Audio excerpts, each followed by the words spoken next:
Miks ründasid Ameerika hävituslendurid Saksa postironge ainult selleks, et tagada posti kohalejõudmine? Näete, liitlastel oli propagandaprobleem.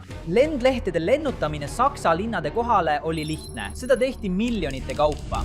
Aga kõik teadsid, mis on taevast langev lendleht ja Natsi-Saksamaal pidid selle kohe võimudele üle andma. Seega levis sõnum harva, kuid kinnise kirjaga oli asi teisiti.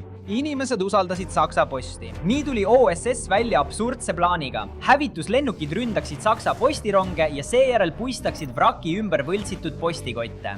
Kui postitöötajad kohale jõudsid, eeldasid nad, et kotid paiskusid rünnaku ajal lihtsalt eemale ja laadisid need lihtsalt järgmisele rongile. Kirjad liiguksid seejärel läbi Saksamaa enda postisüsteemi täpselt nii, nagu oli plaanitud. Need kirjad nägid täiesti ehtsad välja. OSS võltsis Hitleri peaga postmarke, kopeeris kustutustempli jälgi päris linnadest iga rongi marsruudil ja võttis Saksamaa telefoniraamatutest kümneid tuhandeid nimesid, et iga ümbrik oleks adresseeritud päris inimesele.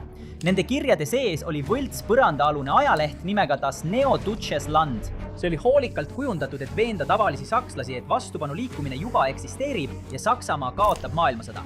Ameeriklased nimetasid seda Operatsioon Cornflakes, sest kirjad pidid kohale jõudma hommikusöögiks. Ainuüksi 1945. aasta veebruarist aprillini visati 10 missioonil alla üle 300 postikoti, mis kandsid umbes 100 000 võltsitud kirja. Keegi ei tea täpselt, kui paljud neist jõudsid sihtkohta, kuid sakslased muutusid lõpuks kahtlustavaks, osaliselt seetõttu, et telefoniraamatud olid aegunud ja mõned kirjad toimetati sõduritele, kes olid juba surnud samas sõjas, milles ajalehed väitsid, et Saksamaa kaotab. Kui sulle meeldivad sellised sõjalood, siis telli kanal allpool.